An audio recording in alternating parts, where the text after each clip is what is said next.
ఆహారము లేదని చింత ఏలను, వస్త్రములు లేవని దిగులు ఏలను.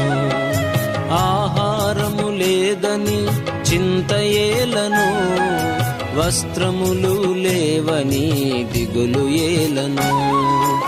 ఆకాశ పక్షులను చూడుడి చూడుడి, విత్తవు కోయవు పంటను కూర్చుకోనవు.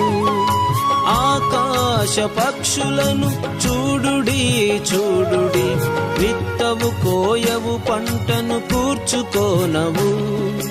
ఆయనే వాటిని పోషించుచున్నాడు, ఆయనే వాటిని పోషించుచున్నాడు.